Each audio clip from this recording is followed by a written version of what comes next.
יברכך אדוני וישמרך. 아멘. 우리 하나님의 말씀 시편 23편, 하나님의 말씀 시편 23편입니다. 지난주에 설교하다가 뒷부분 다 마치지를 못했네요. 오늘 지난주에 하던 거 잠시 짧게 복습하고 뒷부분 마저 하고, 부족함이 없는 삶을 사는 사람이 되려면 어떻게 해야 하는가. 우리가 지난주에 여호와로 자기 하나님을 삼아야 한다. 자, 부족함이 없는 삶을 사는 사람이 되려면 어떻게 해야 된다고요? 여호와로 자기 하나님을 삼아야 된다. 여호와, 언약의 하나님으로 자기 하나님, 나의 하나님을 삼으면 부족함이 없게 된다. 우리 지난주에 이 말씀을 상고했었습니다. 자, 본문 말씀 우리 같이 한번 읽겠습니다. 여호와는 나의 목자시니 내게 부족함이 없으리로다. 그가 나를 푸른 풀밭에 누이시며 쉴만한 물가로 인도하시는도다. 내 영혼을 소생시키시고 자기 이름을 위하여 의의 길로 인도하시는도다. 내가 사망의 음침한 골짜기로 다닐지라도 해를 두려워하지 않을 것은 주께서 나와 함께 하심이라. 주의 지팡이와 막대기가 나를 안위하시나이다. 주께서 내 원수의 목전에서 내게 상을 차려주시고 기름을 내 머리에 부으셨으니 내 잔이 넘치나이다. 내 평생의 선하심과 인자하심이 반드시 나를 따르리니 내가 여호와의 집에 영원히 살리로다. 아멘. 자, 우리 지난주에 배웠던 부분들, 묵상했던 부분들 넘어가고요. 자, 첫 번째로 부족함이 없는, 어떻게 하면 부족함이 없는 삶을 살 수 있을까? 자, 지난주에 첫 번째가 뭐라 그랬습니까? 여호와로 자기 하나님을 삼는 사람. 누구로 자기 하나님을 삼는다고요? 여호와. 이게 중요합니다. 다윗이 시편 23편에서 하나님은 나의 목자시니 그렇게 하지 않고 여호와는 나의 목자시니라고 이렇게 여호와 이름을 불렀다는 것, 이게 중요합니다. 이것은 어떤 것을 딱 마음에 깊이 새겨놓는 거죠. 하나님이 말씀하신 것은 반드시 이루신다. 그분이 여호와이기 때문에 자기 백성된 나를 지키시마 약속하신 그것을 반드시 하나님은 이루실 거야. 그 하나님이 바로 여호와야, 그 말이에요. 그래서 여러분, 하나님의 성호를 부를 때에 어떻게 부르라 그랬죠? 여호와 하나님, 여호와 하나님 나의 아버지여. 하늘에 계신 여호와 하나님 나의 아버지여. 그러면 그 안에 우리가 하나님을 부르는 신앙의 고백이 다 들어있는 거예요. 그러면 하나님이 내 귀에 들린 대로 내가 너에게 행하마. 네가 나를 여호와로 부르는구나. 내가 언약을 지키는 하나님이라고 네가 나를 부르는구나. 내가 너의 그 기도대로, 네 입술의 고백대로 이루어 주마. 우리 하나님은 그렇게 하시는 분인 줄 믿습니다. 바로 다윗이 늘 이 노래를 불렀기 때문에 그의 평생이 하나님이 목자가 되어주시는 삶이었고, 다윗은 바로 이 선한 목자 하나님이 사랑하는 양으로서의 삶을 살 수 있었던 것입니다. 자, 우리 지난주에 우리 살펴봤던 내용이 무엇이었냐면요, 바로 이 부분이었습니다. 어떤 사람이 부족한 삶을 살 수 있는가. 우리가 그렇게 말씀을 묵상하면서 첫 번째로 어떤 사람이라고 말씀을 드렸나요? 첫째로 여호와 하나님이 만물의 주인임을, 여호와 하나님이 만물의 주인이시기 때문에 우리가 그것을 믿으면 하나님이 우리에게 목자가 되어주신다. 왜 우리가 하나님을 나의 하나님으로 삼으면 이분이 나의 목자가 되시고 내가 부족함이 없는가 하면 하나님이 바로 만물의 주인이시기 때문이다. 자, 두 번째는 뭐였습니까? 여호와 하나님께 모든 세계가 속하였기 때문이다. 우리가 그렇게 말씀을 했고요. 그 다음에 세 번째는 뭐였습니까? 여호와 하나님은 전능하신 분이기 때문이다. 지난주에 우리가 여기까지 말씀을 나눴었죠. 그래서 하나님께서 전능하신 분이기 때문에 우리는 이분을 나의 하나님으로 삼으면 우리는 부족함이 없게 된다고 말씀드렸습니다. 자, 하나님은 전능하신 분이다. 이제 오늘 뒷부분 마저 하겠습니다. 왜 여호와로 자기 하나님을 삼는 사람은 부족함이 없는가?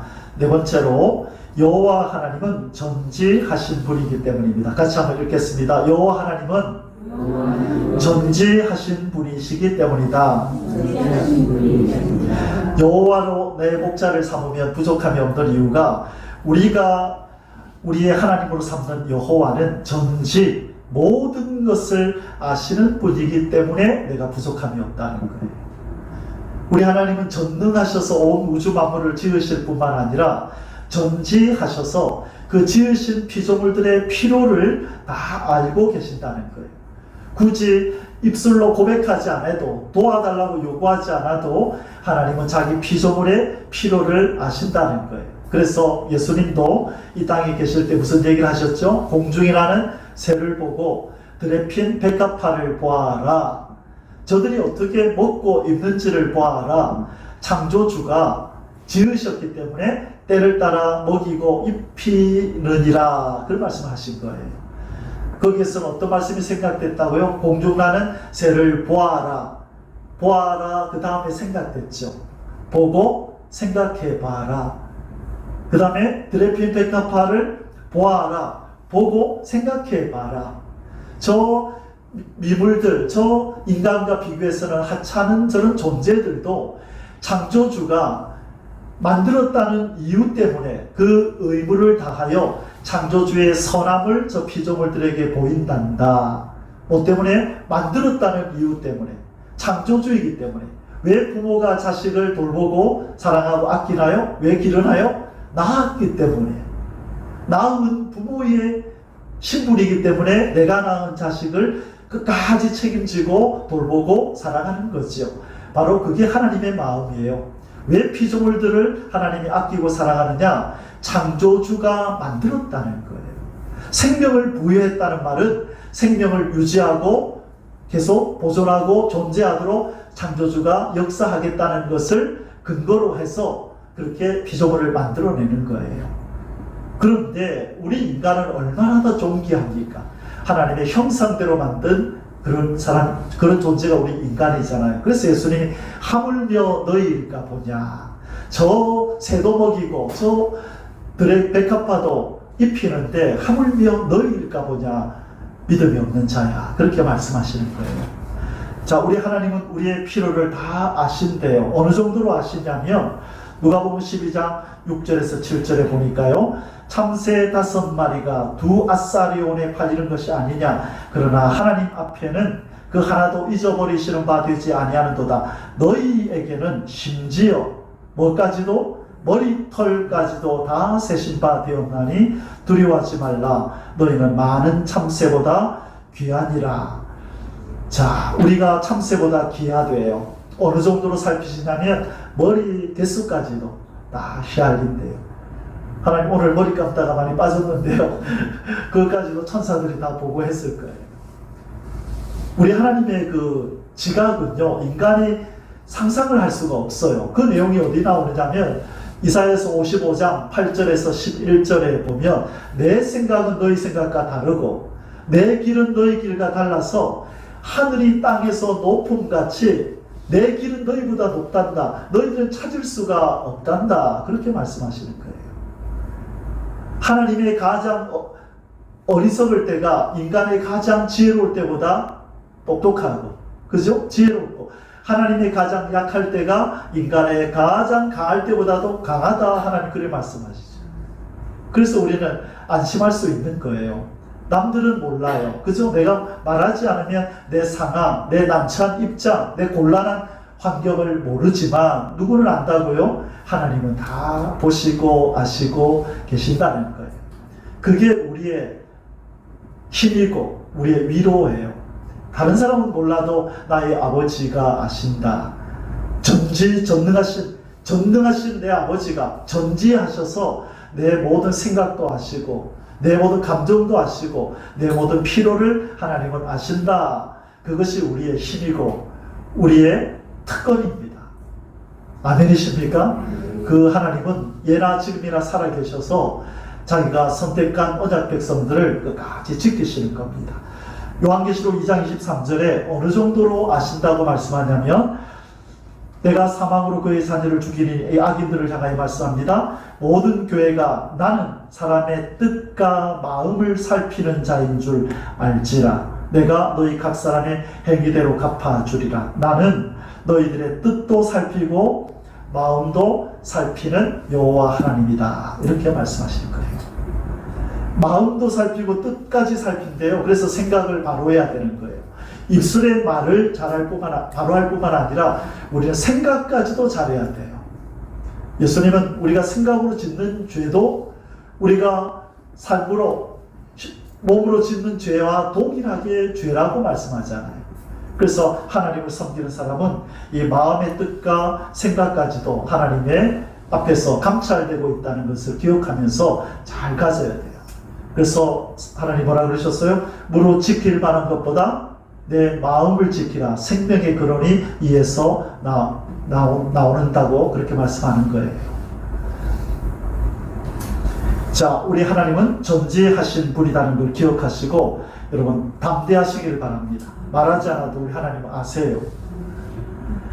여호와 하나님은 전지하신 분인데요, 우리의 과거와 현재와 미래까지도 다 알고 계시는 하나님이십니다.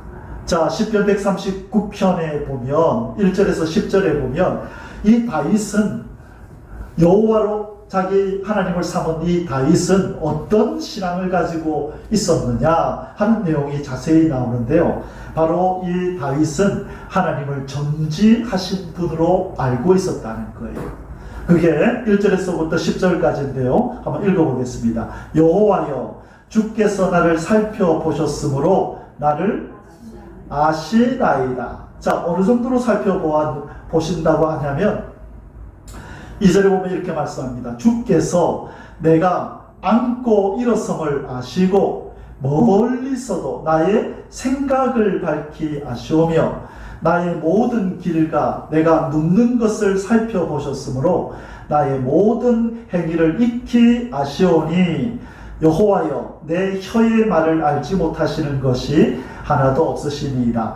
주께서 나의 앞뒤를 둘러싸시고 내게 안수하셨나이다. 자, 뭘 안다고 그래요? 앉고 일어섬도 아시고 내 생각도 아시고 나의 길과 내가 눕는 것을 아시고 나의 모든 행위도 아시고 내 혀의 말을 다 아신다는 거예요.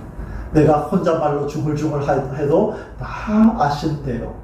악인에게는 이 여호와의 전지하심이 심판이 되는 거지만 하나님의 백성들에게 여호와의 전지하심은 사랑이고 자비고 복이 됩니다. 아멘이시죠? 예. 그래서 하나님의 전지하심은 우리에게 힘이 되고 복이 되는 거예요. 말하지 않아도 안다는 거예요. 보고하지 않아도 아신다는 거죠. 그래서 만일 하나님이 나를 위하시면 누가 나를 대적하랴? 믿음의 선배들은 그렇게 선포하고 사는 거예요.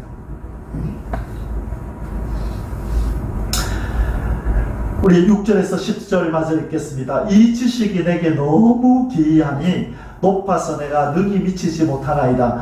내가 주의 영을 떠나 어디로 가며 주의 앞에서 어디로 피하리이까?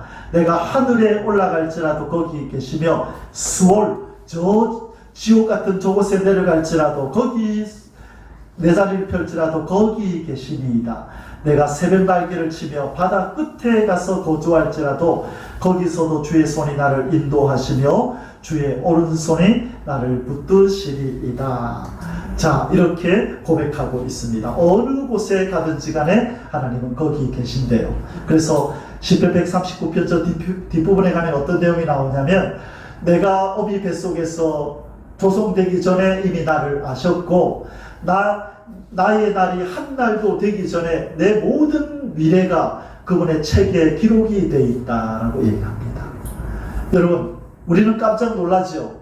예기치 않는 일을 당하면 아유 깜짝이야 하고 놀라죠. 아, 큰일 났다 놀라죠. 그런데 하나님은 놀라지 않아요. 왜? 우리의 미래를 아시고 있기 때문에 우리가 내일 당하게 될, 모레 당하게 될 난처한 상황을 미리 피할 길을 다 만들어 놓고 준비하고 계신 줄 믿습니다. 그래서 우리한테는 깜짝 놀랄 일이 일어나지만 하나님은 전혀 놀라지 않아요. 얘야 알고 있었다. 걱정하지 마. 내가 너보다 앞서 행하면서 내가 너의 길을 다 준비해 놨다. 여기서 질문. 구름기둥 불기둥은 이스라엘 백성의 앞을 행하셨는데 며칠이나 앞서 행하셨다고 얘기하던가요? 며칠요? 3일 길을 앞서 행하셨다. 그렇게 나와요. 구름기둥 불기둥이 이스라엘 백성이 앞으로 3일 동안 어디로 가야 될지를 3일 길을 앞서 행하시면서 자 따라오너라 하고 다 진칠 곳을 다 준비해 놓으셨대요. 이스라엘 백성은 처음 만나는 그곳이고 환경이지만 하나님은 미리 다 알고 계신다는 거예요. 여러분 이 말씀을 우리가 기억할 때 우리는 어떤 상황 속에서도 두려워하지 않을 수 있어요. 우리는 깜짝 놀랄 일이지만 하나님은 알고 계신데 두려워하지 마라. 내가 너와 함께 함이니라. 놀라지 말라. 나는 너의 하나님이 됨이니라. 그러시는 거예요. 놀랍지 걱정하지만 나는 알았어. 이렇게 한다고요. 아멘이십니까? 그래서 제일 후회되는 게 뭐라고요? 제가 왜 그때 걱정하며 살았을까? 왜 두려워하며 살았을까? 내일이면 모레면 이제 죽을 것 같은 그런 환경 속에서 지내왔단 말이에요. 아 내일은 뭐 먹고 살지, 모레는 뭐 먹고 살지, 병든 우리 어머니 아버지, 어린 내 동생들 내가 어떻게 해서 먹여 살리고 봉양을 하지, 눈만 뜨는 걱정이에요. 그래서 저는 그런 생각, 나 정말 그냥 교도소 가고 싶다. 나 그냥 편안하게 그런 고민 안 하고 나 혼자라면 그냥 그래 살고 싶다 생각까지 했다니까. 그런데 지나고 나니까 아유 망령된 생각을 했구나. 내 모든 앞일을 아시고 다 준비해 놓으시는 하나님 앞에 내가 생각으로도 망령된 생각을 했구나. 그리고 수십 년 동안 걱정하며 살아온 그 삶이 후회스러운 거예요. 왜 두려워하며 살았지? 하나님은 미리 다 길을 예배해 놓고 기다리셨는데 내 눈에 안 보인다는 것 때문에 내가 두려워하고 염려했구나. 다시는 그러지 않아야지. 그래서 요즘은 걱정 안 하고 살잖아요. 왜? 그리고 나서 하나님이 세월이 지나면서 신앙을 키우시고 믿음을 키우시니까 나는 이미 죽은 인생이다. 이 땅에서 나는 이미 죽었어. 사명 때문에 살아있지만 나는 이미 이 땅에서 죽었다. 아무것도 가지고 싶은 것도 없고 누리고 싶은 것도 없고 이 사명만 완수하면 나는 이제 하나님한테 간다. 그러고 나니까 다 내려놓으니까 두려움이 없어지는 거예요. 아멘이십니까? 여러분 내려놓으면 두려움이 없어요. 노후를 생각하고 앞으로 어떻게 살지 그거 생각하면 걱정이 와요. 그러나 오늘이 나의 마지막 날이라 생각하고 사는 사람은 두려움이 찾아올 수가 없어요. 안 주시면 금식하라 그러는 줄 알면 되고 그 금식이 길어지면 올라오라 그러는 줄 알면 되고 간단해요. 인생은 우리 생사하복의 주인은 하나님이니까 하나님의 처분에 우리를 맡기고 범사에 감사하며 따라가면 됩니다. 아멘. 근데 그분은 그 믿음을 가진 자의 삶을 이 세상에 드러내고 나타내야 되기 때문에 하나님은 그들을 특별히 보살펴요. 제가 깨달은 하나님은 그래요. 다니엘의 세 친구 빨리 죽었나요? 그런 사람은 빨리 안 죽여요. 하나님. 왕이여 불 속에 던지십시오. 우리는 하나님 말고 다른 신에게 절을 못합니다 하니까 왕이 화가 나가지고 이 녀석들 봐라. 한번 용서해 주려고 기회를 줬더니만은 말하는 것 봐라. 여봐라 7배로 뜨겁게 해라. 집어 던졌지요. 죽었나요? 안 죽어요. 그런 믿음의 사람은 하나님은 살려야 돼요. 왜? 더 많은 영향력을 세상에 끼쳐야 되니까. 다니엘 보세요. 사자굴 속에 들어갈 각오하고 기도하잖아요. 빨리 데려가든가요? 아니요. 하나님 그런 사람을 남겨둔다니까요. 죽고자 하는 사람은 살게 되고 살려고 타협하고 하나님을 의식하지 않고 세상과 타협하며 세상을 두려워하는 자는 죽어요. 그게 하나님의 원리예요. 그래서 여러분 하나님 앞에 쓰임받고 영향력 있는 사람이 되려면 죽으면 됩니다. 나 오늘 죽었다 하고 다 내려놓으면 하나님이 사용하시는 믿음의 사람, 하나님의 도구가 되는 줄 믿습니다. 예, 바로 하나님은 그런 사람을 사용하시고 찾으십니다.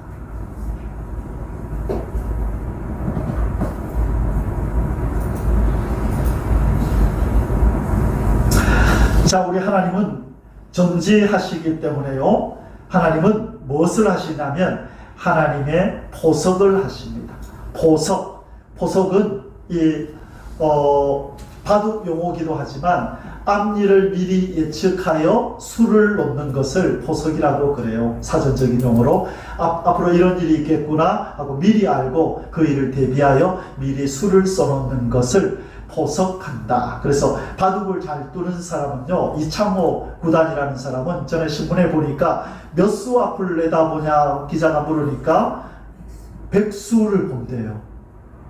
내가 이렇게 놓으면 저 사람이 이렇게 놓을 거고, 그러면 내가 여기 놓으면 저 사람이 이렇게 놓을 거고, 이렇게 해서 100수를 본다는 거예요. 그래서 미리 나중에 그 사람보다 유리한 자리에다 미리 돌을 놔둔 거예요. 그러면 초보자들은 아니 여기다 왜 놓지? 아무 상관이 없는데 지금 상황과. 근데 미리 앞을 보고 놓는 거예요.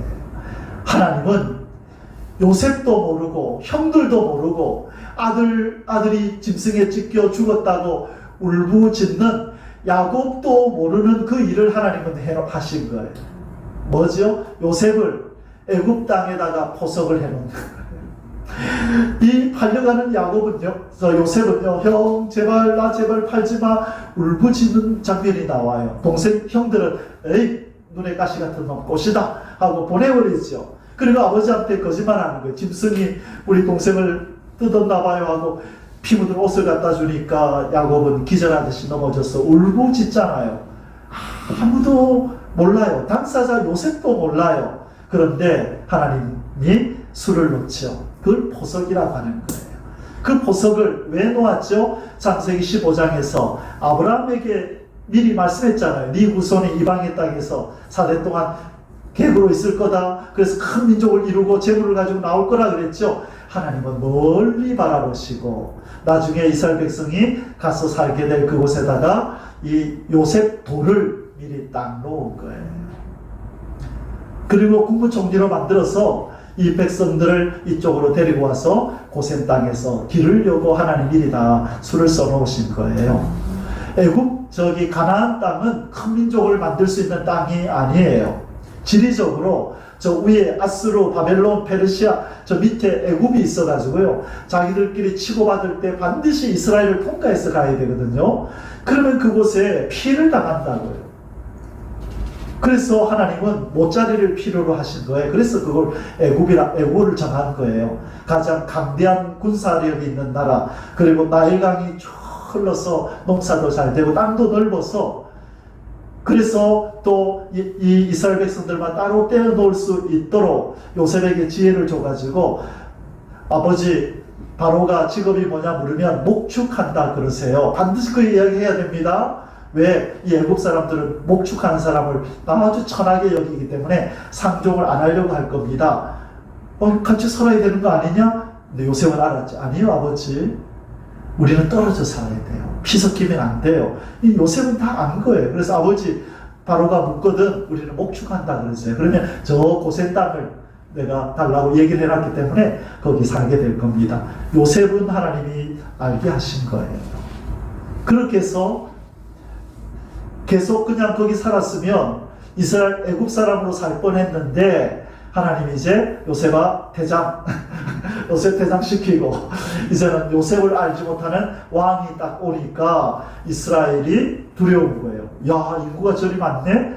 저기 애국을 쳐들어올 때 쟤들이 저기 편을 들면 우리가 큰일 나겠다. 남자들 나면 다 죽여라.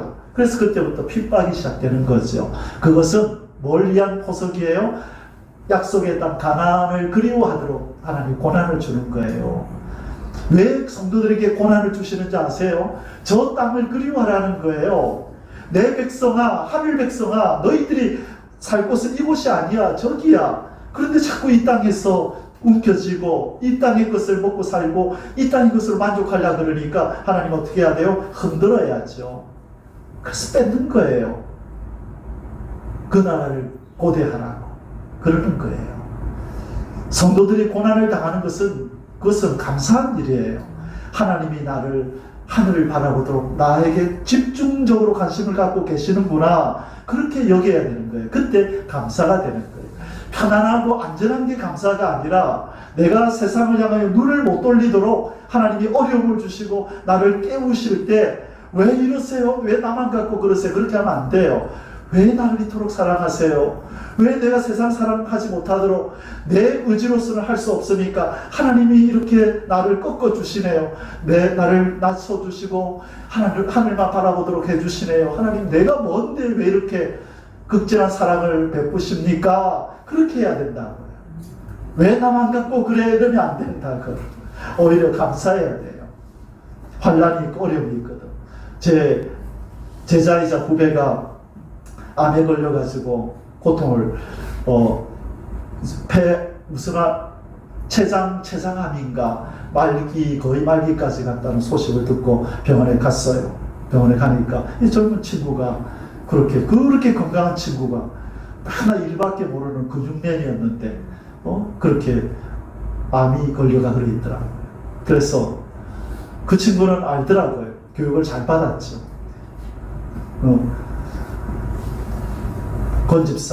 건집사였어요. 하나님 감사해라. 너무 분주하게 살면 하나님이 있는다. 이렇게 하나님이 어려움을 줘서 잠시 쉬게 하는 것은 돌아보라는 거예요. 이제 주님 오실 날이 임박한데 어떤 것보다도 내 신앙이 그분 앞에서 신부로 준비되는 게 하나님 보실 때 가장 우리에게 필요한 거야. 우선적인 거야. 그래서 그것을 이루기 위해서는 우리의 모든 것들을 다 걷어가실 수도 있고 치실 수도 있는데 다른 것 보면 안 되고 하나님이 나를 지금 은혜를 베푸셔서 하나님 바라보라 하신다. 그래서 나에게 이걸 병을 줬다고 생각하라고. 그리고 몇 년이 지났는데 잘 지내고 있어요. 한 번씩 제가 불러서 이렇게 식사를 같이 하는데 아주 잘 지내고 있어요. 사람들이 다 기적이래요. 다 기적이래요. 그 병은 얼마 못 있는데 하여튼 몇 년이 지났는데도 잘 지내고 있어요. 그 말이 맞잖아요. 그죠? 하나님 잘 섬기라고 그 마음을 새롭게 하라고 하나님께서 그 병을 주신 거였던 거죠. 자, 우리 하나님의 보석이 우리의 삶 속에도 있습니다. 바로 그 창세기 50장에 나오는 바로 이 장면. 이 형들이 아버지가 이제 야곱이 죽고 나자 이 형들이 요셉을 찾아와 가지고 이렇게 말해요. 친히 와서 요셉의 앞에 엎드려 이르되 우리는 당신의 종들이니이다. 체면도 없고 자존심도 없이 이 형들이 요셉 앞에서 아이고 우리는 당신의 종입니다. 그렇게 말해요. 왜? 자기 아버지가 죽었기 때문에 요셉이 복수할까봐 지금 아첩하는 거다. 그때 뭐라 그래요? 요셉이 그들에게 이르되 두려워하지 마소서 내가 하나님을 대신하리이까. 당신들은 나를 해하려 하였으나 하나님은 그것을 손으로 바꾸사 오늘과 같이 많은 백성의 생명을 구원하게 하시려 하셨나니. 보세요. 이 요셉은 알지요. 하나님의 계획을. 그러나 믿음 없는 형들은 몰라요. 똑같은 세월을 같이 살았는데 한 사람은 믿음의 훌륭한 사람으로 성장했는데 여전히 형들은 믿음 없는 행동을 여전히 하고 있죠. 똑같은 음식을 먹고 똑같은 세월을 보내도요. 하나님 앞에 다듬어지면서 훈련받은 사람들은 저렇게 성장해요. 영적 거인이 되어 있다고요. 그러나 그 하나님의 손에 다듬어지지 않는 인생은 똑같이 세월을 보내도 저 모양 저 꼴로 있는 거예요. 그 생명이 아까워서 동생 앞에 아첨하면서 살려달라고 지금 이러고 있는 거예요. 그래서 요셉이 어떻게 하는지 보세요. 당신들은 두려워하지 마소서 내가 당신들과 당신들의 자녀를 기르리이다 하고 그들을 간곡한 말로 위로하였더라. 그리고 그 뒤에 보면 이 요셉이 울어요. 그런 형들을 보면서 그 하나님이 자기 꿈을 이루어주신 성취가 이루어진 것 때문이기도 하지만 형님 왜 아직도 이 모양입니까? 옛날에 이 요셉이 팔려갈 때 막 울고불고 했거든요. 근데 성장하면서 깨달았다 그러잖아요. 내가 하나님을 대신하리니까 당신들은 나를 헤아려 하였으나 하나님 그것을 손으로 바꾸사 오늘날 같이 많은 백성의 생명을 구원하게 하시려고 그랬던 거예요. 깨닫잖아요. 그죠? 보석을 아는 거예요. 여러분, 저와 여러분의 삶 속에 보석이 있습니다. 근데 지금은 그게 원망거리, 내가 이런 것을 안 가졌으면, 이런 환경을 안 접했으면 하게 다가올 거예요. 그게 보석이라고요. 지금 당장은 의미 없는 것 같고 나한테 아무런 유익이 없는 것 같지만 때가 되면 그것 때문에 내가 성숙하고 그것 때문에 내가 하나님의 사람으로 더 온전함에 이르게 되는 뭔가가 있어요. 그게 환경이기도 하고요. 그게 사람이기도 해요. 저 사람 내가 왜 만나가지고, 아니요, 하나님 다 뜻이 있어서 만나게 하는 거예요. 감사해야 돼요. 내 주변에 누군가가 만나지고 그렇게 할 때 그것이 가시 같든 나에게 스폰지처럼 부드럽든 관계없이 모든 것은 나에게 합력해 선을 이루십니다. 하나님 필요해서 주신 거예요. 그래서 감사해야 돼요. 그들을 위해서 기도해 줘야 하는 것입니다.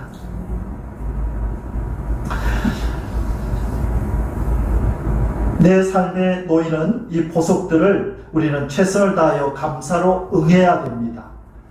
그게 로마서 8장 28절의 진리입니다. 우리가 알거니와 하나님을 사랑하는 자, 곧 그의 뜻대로 부르심을 입은 자들에게는 모든 것이 합력하여 선을 이루느니라. 이 하나하나의 이 톱니바퀴들은 쓸모없는 것 같아요.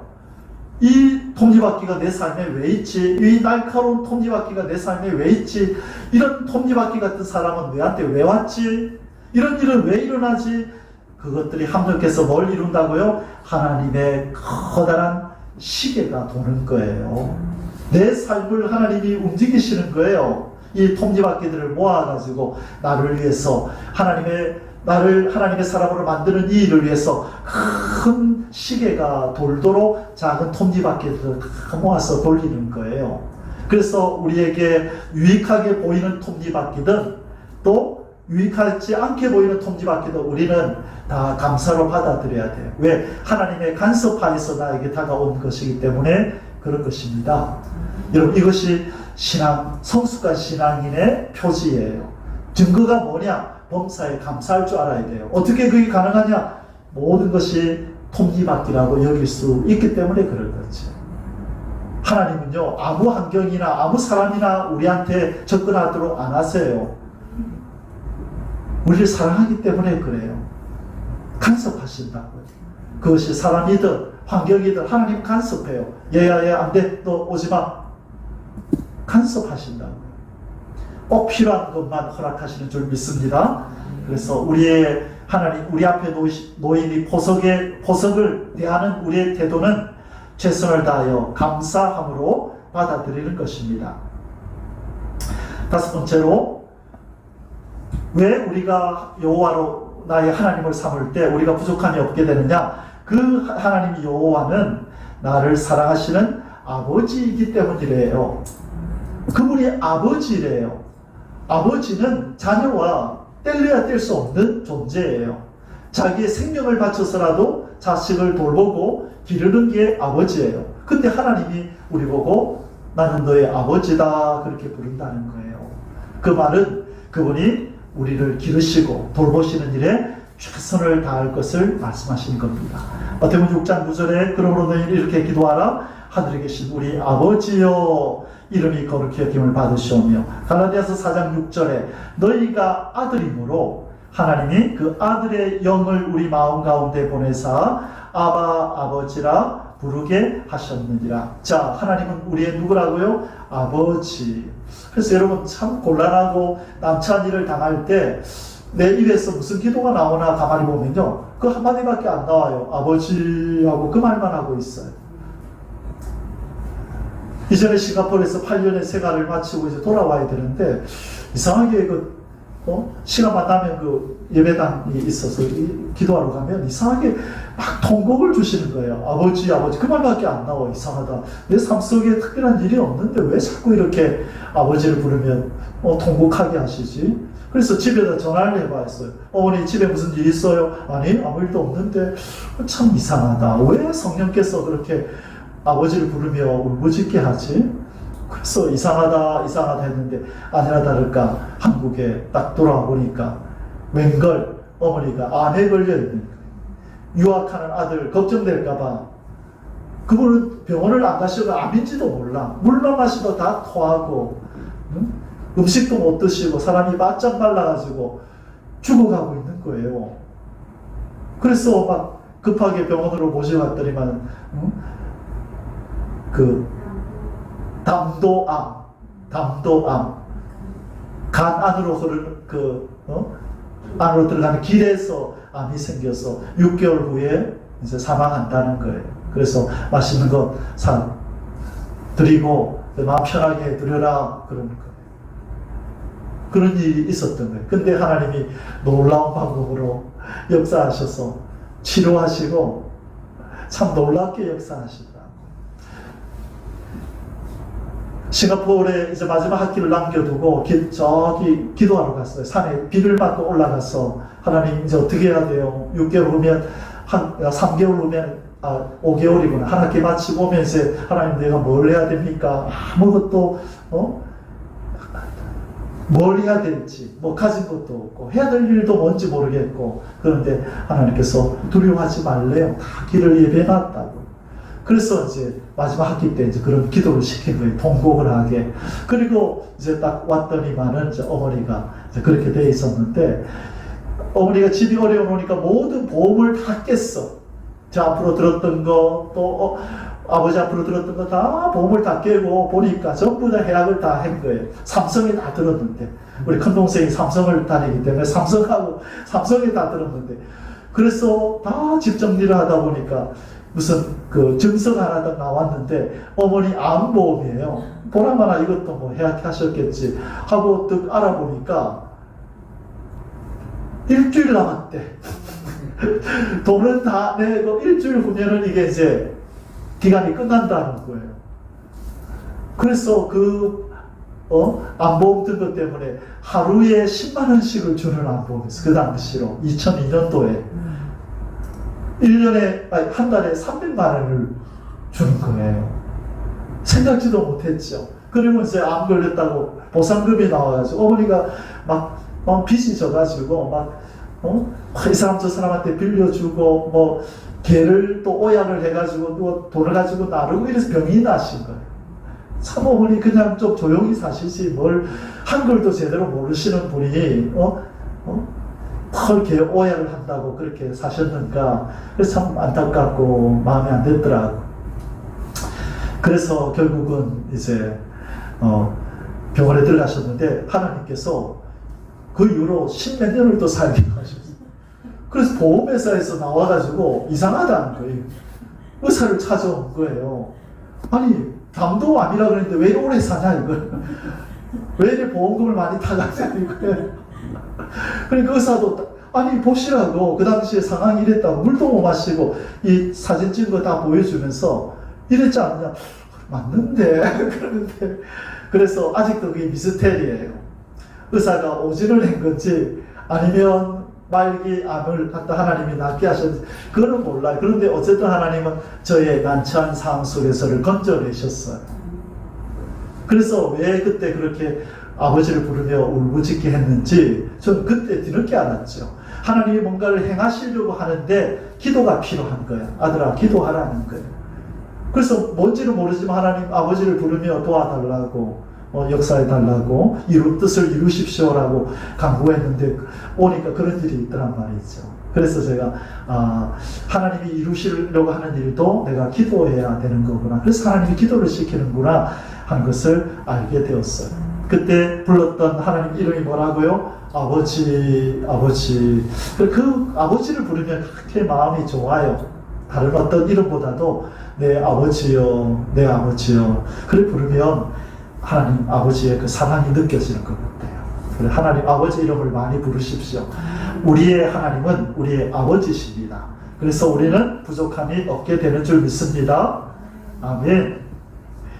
자, 너희 하늘 아버지께서 아시느니라. 우리가 계속 묵상했던 마태복음 6장 16절에서 공중의 새를 봐라. 무엇을 먹을까 마실까 입을까 걱정하지 마라. 너희 하늘 아버지께서 이 모든 것이 너희에게 있어야 할 줄을 아시느니라. 중요한 것은 아버지는 보이지 않지만 우리 눈에 그러나 아버지의 역할은 이 땅의 어떤 아버지보다도 이분은 최선을 다해서 하시는 줄 믿습니다. 그걸 믿는 게 믿음이에요. 눈에 보이지 않는 아버지가 눈에 보이는 어떤 아버지보다도 우리를 최선을 다해서 기르시고 돌보시는 줄 믿습니다. 우리 입술의 고백대로 하나님은 행하십니다. 아멘. 여섯 번째로, 왜 하나님 여호와 하나님을 우리의 하나님으로 삼으면 부족함이 없느냐? 바로 여호와 하나님은 늘 함께 하시기 때문이에요. 임마누엘로 동행하시기 때문에 우리는 부족함이 없는 거예요. 우리를 놓아두고 잠시 어디 출장 가시지도 않아요. 이분은 눈동자처럼 옆에서 지키고 계신다는 거예요. 어느 정도인지 한번 보십시다. 이사야 41장 10절에 두려워하지 말라, 내가 너와 함께함이니라. 놀라지 말라. 여러분, 이 놀라지 말라의 원어의 뜻이 뭐라 그랬죠? 등골이 오싹해지지 말라, 이 뜻이에요. 놀라지 말라. 도움을 청하려고 두리번두리번 하지 말라, 그 뜻이에요. 왜? 나는 너의 하나님이 됨이라. 내가 너를 굳세게 하리라. 참으로 너를 도와주리라. 참으로 나의 오른손으로 너를 붙들리라. 자, 이 부분은 우리 한국말 성경에서 조금 좀 부족하게 번역된 부분이에요. 원어에 보면 이렇게 돼 있어요. 나는 너의 하나님이 됨이라. 내가 너를 굳세게 하였다. 참으로 너를 도와주었다. 참으로 나의 오른손으로 너를 붙들고 있다. 붙들었다. 성경 원어는 그렇게 얘기를 해요. 이미 과거로 말하고 있다고요. 그러니 도와주세요, 붙들어주세요, 그렇게 기도하지 마세요. 뭐라고 기도하지 말라고요? 나를 굳세게 해주세요, 그렇게 하지 마시고, 나를 도와주세요, 이렇게 기도하지 마시고, 오른손으로 나를 붙들어주세요, 이렇게 기도하지 마시고, 이미 붙들고 계신 하나님을 믿게 해주세요, 그렇게 해야 되는 거예요. 우리 눈에 보이지 않지만 이미 이분은 어떻게 하고 계신다고요? 굳세게 하셨다, 도와주셨다, 오른손으로 붙들었대요. 여기서 굳세게 한다는 말의 뜻은 뭐냐면 우리를 요새로 만들었대요. 요새, 산성으로 만들어서 우리를 딱 견고하게 만들어 버렸대요. 그 뜻이에요. 내가 너를 굳세게 했다. 너는 요새야, 산성이야. 어떤 마귀의 세력도 너를 해할 수가 없어. 이중 요새예요. 이중 요새. 우리를 요새로 만들고 요새요 산성이신 하나님이 우리를 또 호위하는 거예요. 이중적으로 우리를 보호한다는 거예요. 이 말씀이 얼마나 저는 은혜가 되는지 몰라요. 그래서 두려워하지 않는 거예요. 하나님이 나와 함께 하시면 누가 나를 대적하랴. 나는 이미 강하게 되었어. 그리고 강하신 하나님이 내 반석이시고 산성이시고 요새야. 나는 이중으로 요새화되어 있어. 그래서 어떤 환경 속에서도 우리는 이 하나님을 의지하고 힘을 얻을 수 있는 줄 믿습니다. 다윗이 궁급하였으나 여호와로 인하여 힘을 얻었더라. 다윗이 겁을 내서 적진으로 들어가서 장인어른의 그 위협으로부터는 피했지만은 그가 적진에 들어가서 어쩔 수 없이 이스라엘 백성과 싸워야 되는 난처한 상황에 처했을 때 하나님이 도와주세요. 다른 이방인을 통해서 다윗아 너는 전쟁에 오면 안 돼, 돌아가 하고 돌아왔는데 보니까 또 다른 적들이 와서 이 다윗의 부하들의 모든 가족들을 다 데리고 가버린 거예요. 그래서 이 부하들이 화가 나가지고 다 당신 때문이야 하고 못에서 다윗을 향하여 돌을 들고 죽이려고 할 때에 얼마나 이 다윗의 마음이 힘들었겠어요. 근데 성경에 보니까 다윗의 마음이 위급하고 궁급하였으나 여호와로 인하여 힘을 얻었더라. 바로 어떤 상황 속에서도 하나님이 힘이 돼주는 사람은 일어납니다.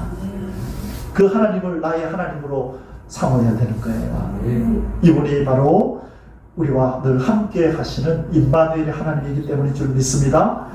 신명기 31장 6절에 너희는 강하고 담대하라. 두려워하지 말라. 그들 앞에서 떨지 말라. 이는 너의 하나님 여호와 그가 너와 함께 가시며 결코 너를 떠나지 아니하시며 버리지 아니할 것임이라 하고, 자 여기에 신명기에서도 하나님께서 동행하신다, 떠나지 않으신다라고 말씀하고 계신 거예요.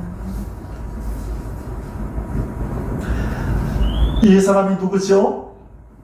돌베개 베고 짠 사람 누구입니까?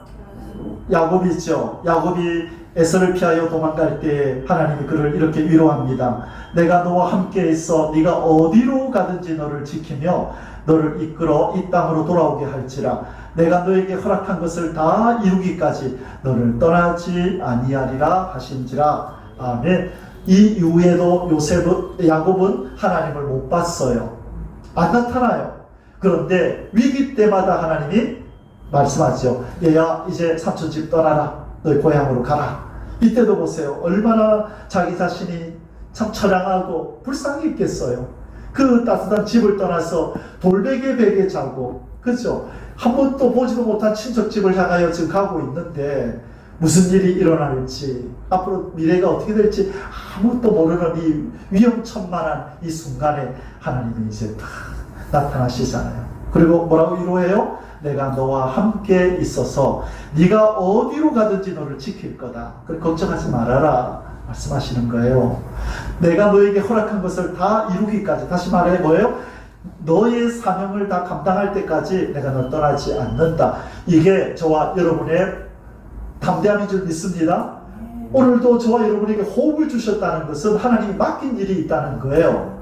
그러면 호흡이 있는 동안에는 하나님이 우리를 안 떠나신다고요. 믿으십니까?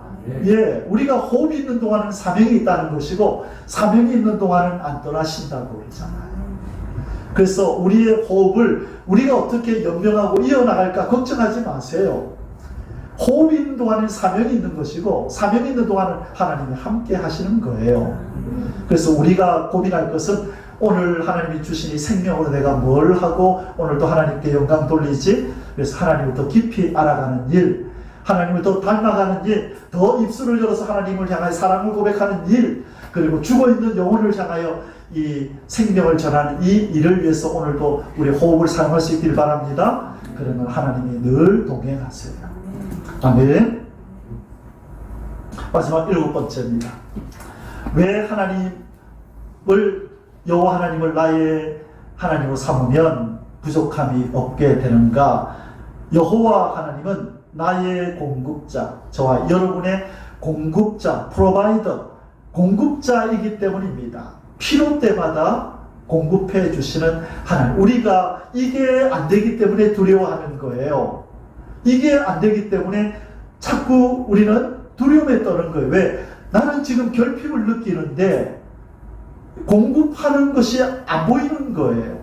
내일이면 나의 모든 소유가 다 없어지고 나는 빈털터리가 되고 결핍 단계로 들어가는데 공급하시겠다고 하시는 하나님의 손길은 안 보여요. 그래서 사람은 좌절하는 거예요. 두려운 것은요, 내일 일 때문에 두려운 거예요. 오늘을 보세요. 잘 먹고 잘 살잖아요. 근데 내일 일 때문에 두려워한다니까, 인간은. 그래서 예수님이 뭐라 그래요? 내일 걱정은 내일. 여러분, 이걸 기억하십시오. 내가 호흡이 있다는 것은 뭐가 있다는 것이다? 사명이 있다는 것이다. 사명이 있다는 것은 누가 함께 한다는 거다? 하나님이 함께 한다. 그래서 저는 아침에 눈을 딱 뜨면 호흡이 딱 느껴지잖아요. 하나님 감사합니다. 사랑합니다. 오늘도 호흡을 주셨네요. 그럼 내가 오늘도 해야 될 사명이 있다는 거네요. 그러면 나와 동행하신다는 거군요. 하나님 감사합니다. 눈을 딱 뜨는 순간에 바로 이제 하나님과의 동행이 시작됐죠.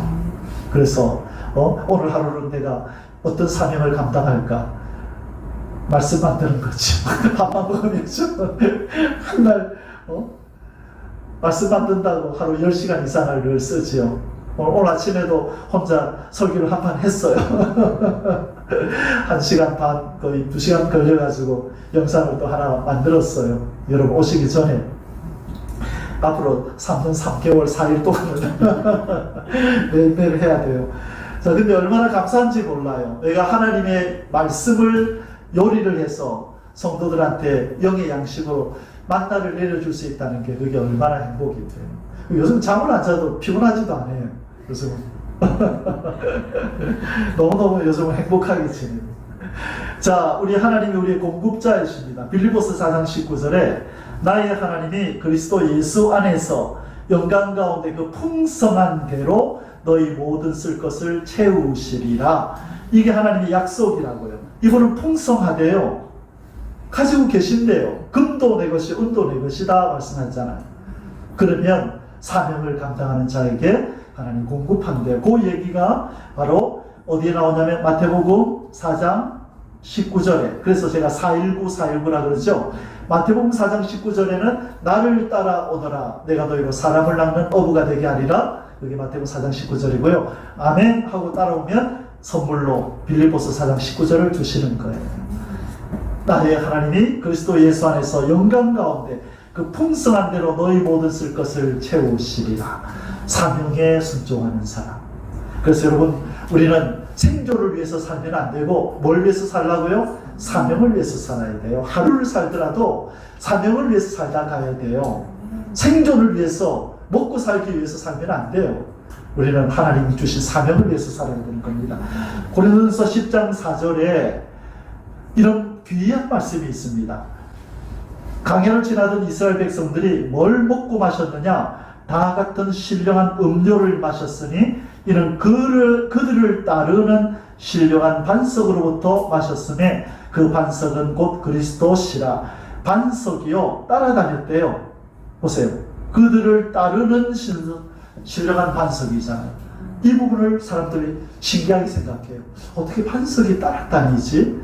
그 말은 뭘 의미하죠? 반석인 예수 그리스도는 자기 백성들을 늘 따라다니며 동행한다를 보여주는 거예요.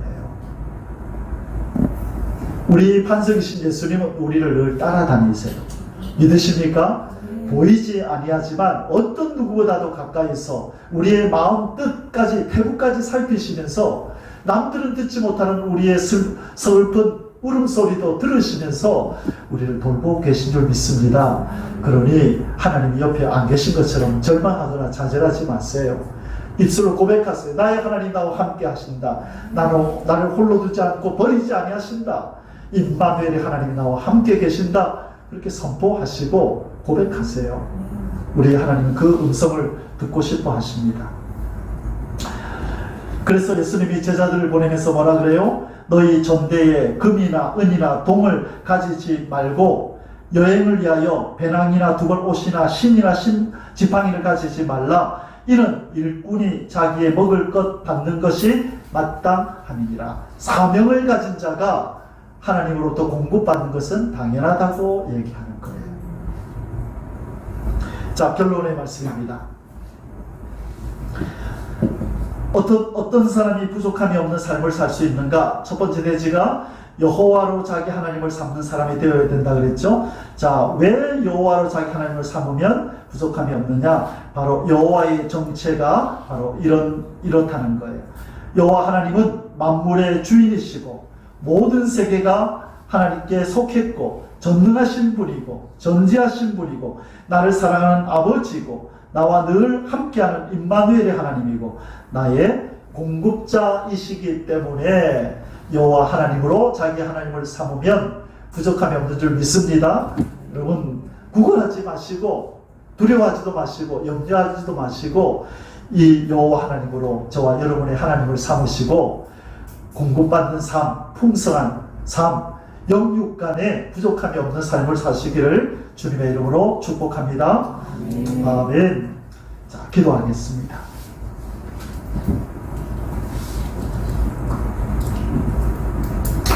하늘의 하나님 아버지 감사합니다. 여호와는 나의 목자시니 내가 부족함이 없으리로다 고백한 다윗의 이 고백이 우리의 고백이 되게 해주시고 다윗이 경험한 부족함이 없는 삶을 우리가 경험할 수 있도록 도와주시옵소서.